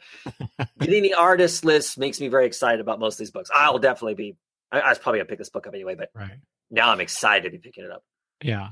House of Whispers will be drawn by Dominic Stanton, who's an artist that I don't know. Yeah, so that's somebody I'm not familiar with. That I thought, without going to look up what they've done, that's the only person on here I'm not familiar. And then Lucifer will be drawn by Max and Sebastian Fumara. Yes. Also, I don't know where would I look to find their work? They do all kinds of BPRD work, lots of Dark Horse work. They are doing the art for. Sebastian is doing the art in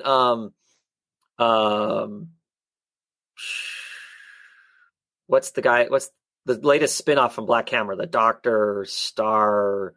Mm-hmm. He's doing the art for that.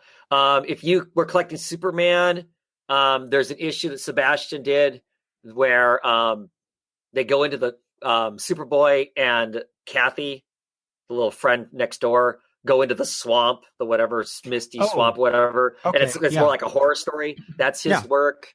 They'll be awesome for a book that has Lucifer and hell type stuff in it and whatnot. Mm-hmm. I own pages of the work. I just bought this last Emerald City Comic Con. I bought a page from each of them. They're twins.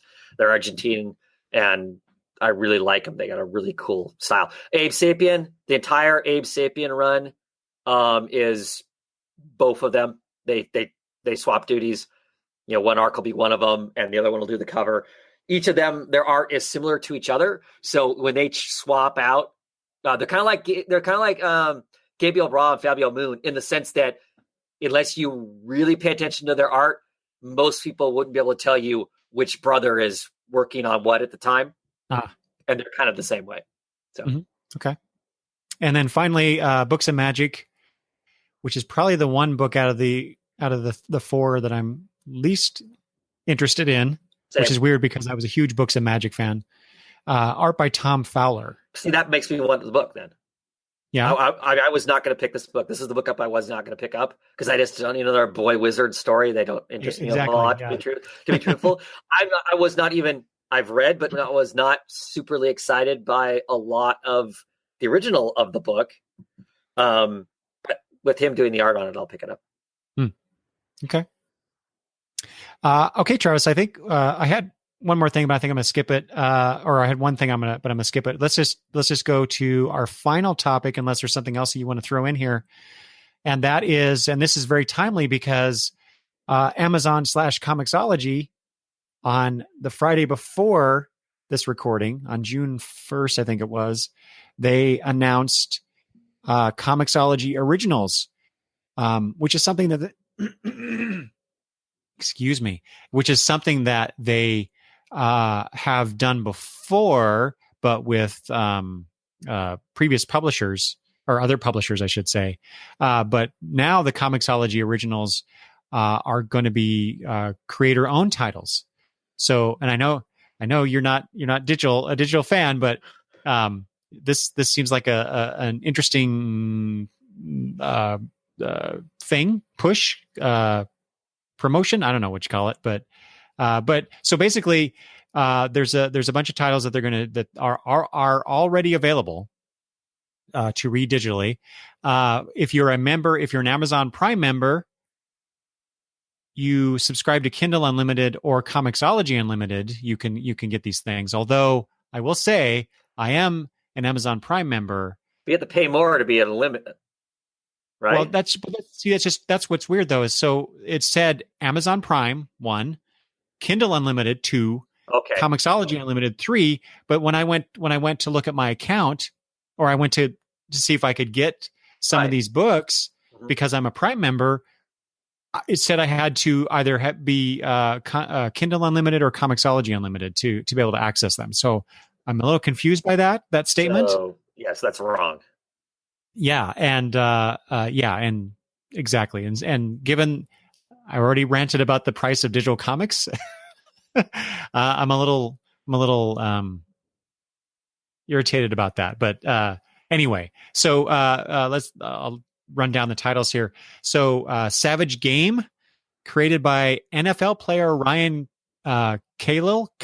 I don't watch a lot of football, so I don't know who that is. Do you, Travis? Nope. I know you watch a lot of football. Nope. Okay. I don't watch that much football. It's written by Sean Kittleson, art by Chris B. Murray. This is the one that caught my attention because of the writers, Super Freaks, from Elsa Chartier and Pierrot Collinet.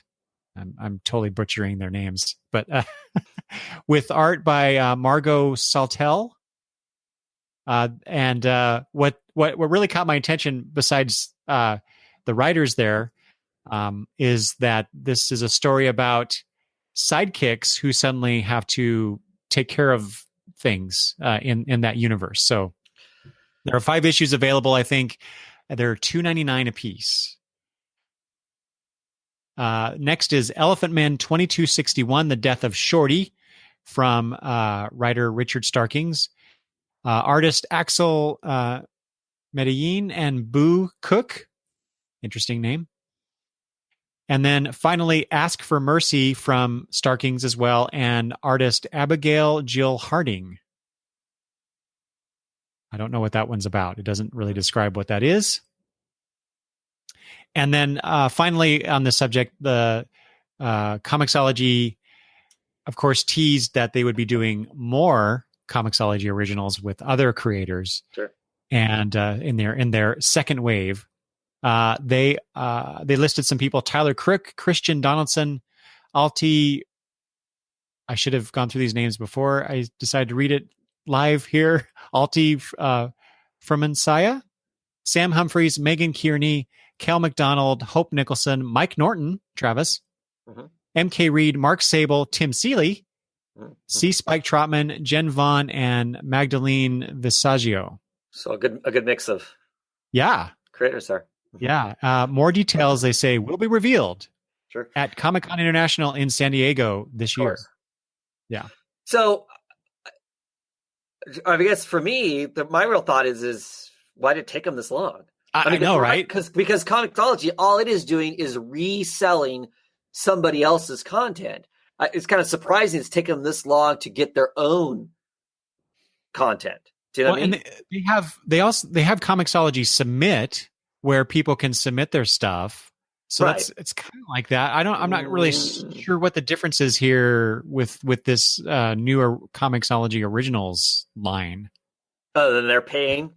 They're probably paying creators. They're footing the bill. They're being the editor. They're being the editor and producer. Whereas, yes, me and you could create a comic and submit it for to be content on the thing, but I'm assuming that they don't have any control over that. Then we are kind of a thing. So yeah, like I said, it just surprises me. It surprises me that it's taken this long.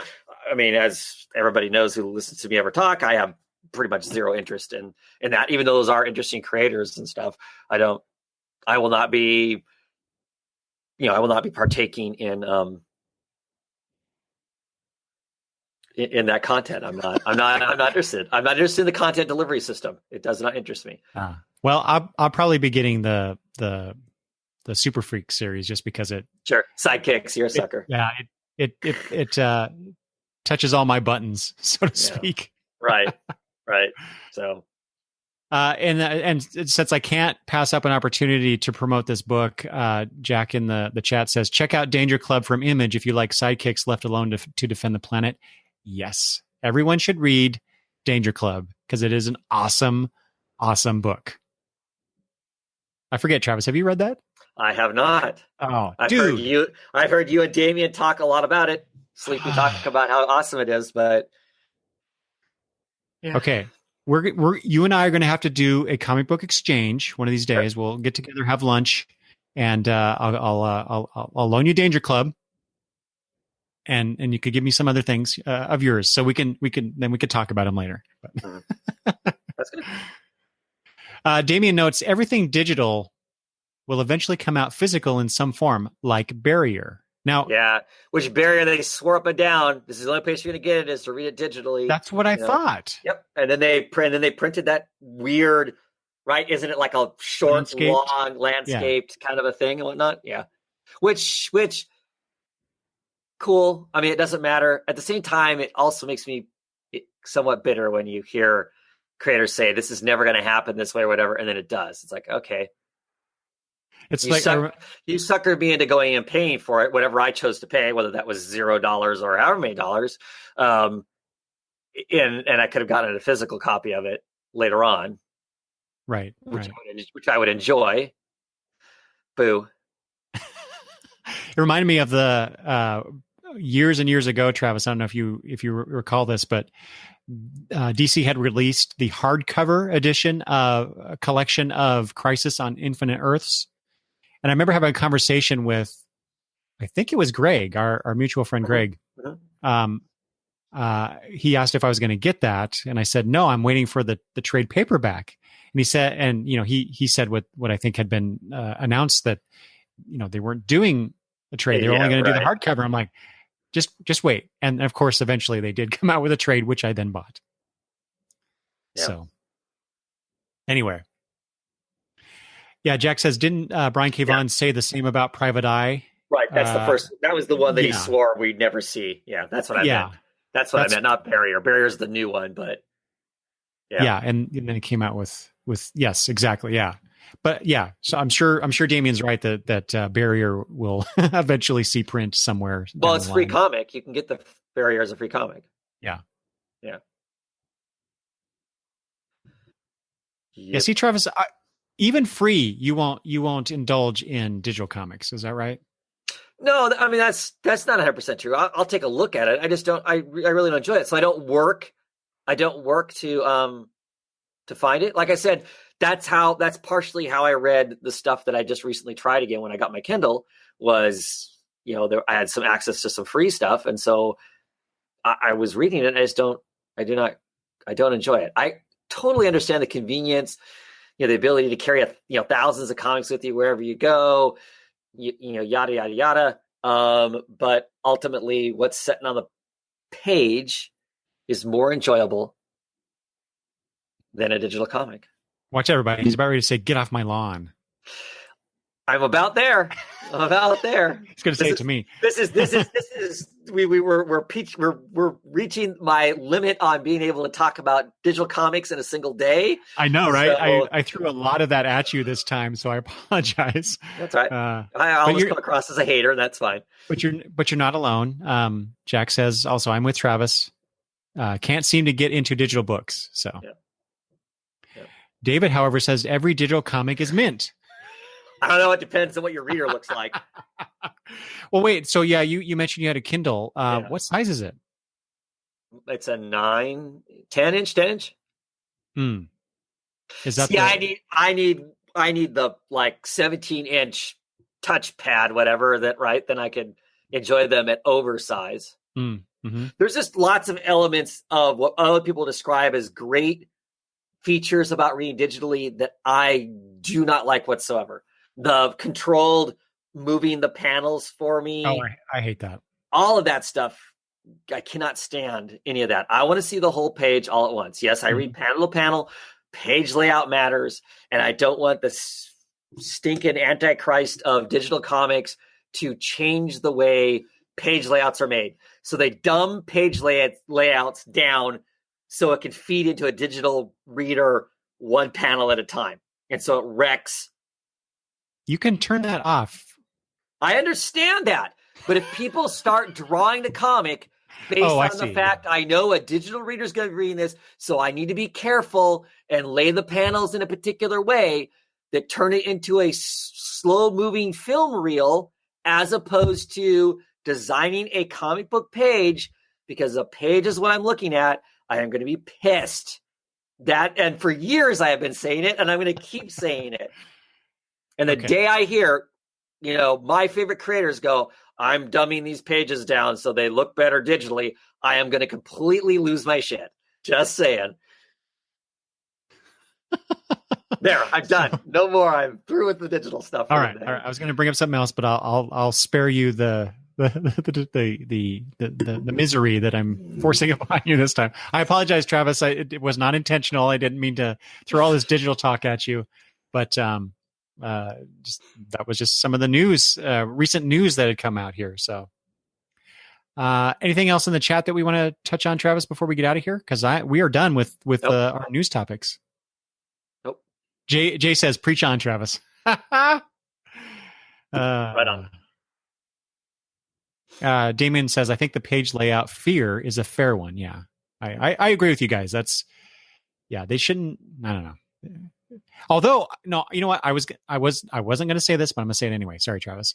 Mark Waid did. I can't remember the name of their service or whatever it was, but he did a bunch of digital comics.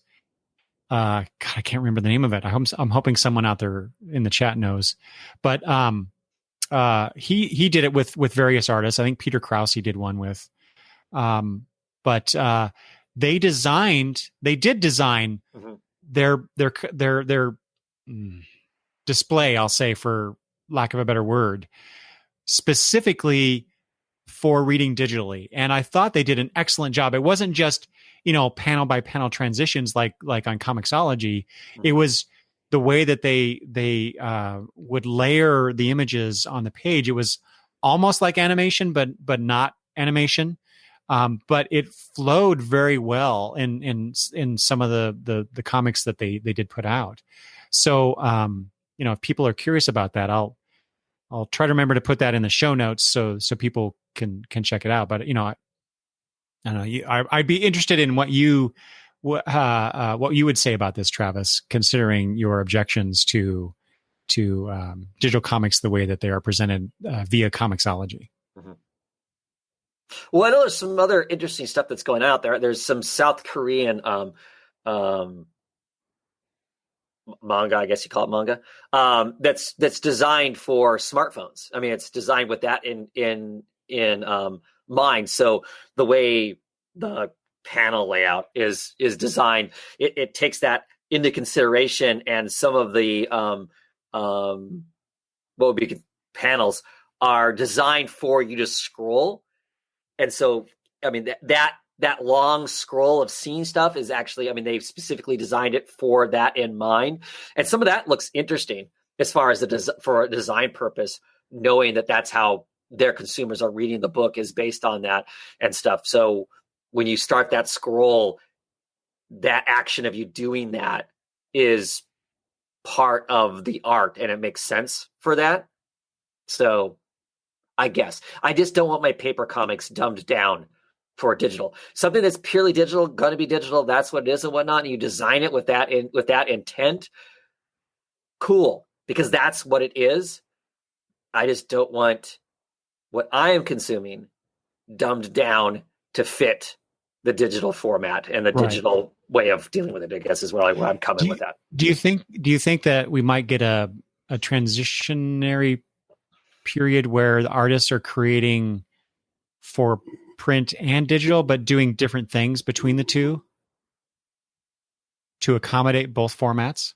I'm sure. And I'm sure they're already, I'm sure that artists are already, having to and are thinking about in mind, what does that look like? Mm-hmm. How does that work? How does how does a splash page now work on a digital format and whatever, kind of a thing. So I'm sure it's there. I'm sure it's happening. So, well, as Damien says in the chat, there's an art to digital layout too. So, oh yeah, yeah. Okay, well, get off my lawn. There he goes. Okay, thanks for pandering to your fans there, Travis. Sure. All right, that's all the news that we have. All the Breaking Late news that we have for this month.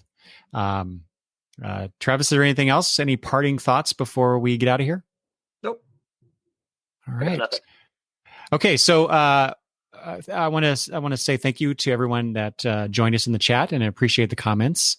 And there was also the discussion between people about their personal lives. I thought that was just really sweet that they're talking to each other that way and not to us all the time. So I thought that was really cool. And there's a lot of great comments here. So for those that are listening to this, the audio version only, you can always go to YouTube and see all the comments there as well. But if you'd like to send comments about this episode, you can always do so by emailing me at longboxreview@gmail.com, or you could just go to the website longboxreview.com. And Travis, where can people find you? Come to YouTube and look for Oddfellows Thoughts. Not just Oddfellows, but Oddfellows Thoughts. Oddfellows Thoughts, because he is an odd fellow and he has lots of thoughts. Thank you for joining me again, and I look forward to talking to you next month when we do another episode of Breaking Late News.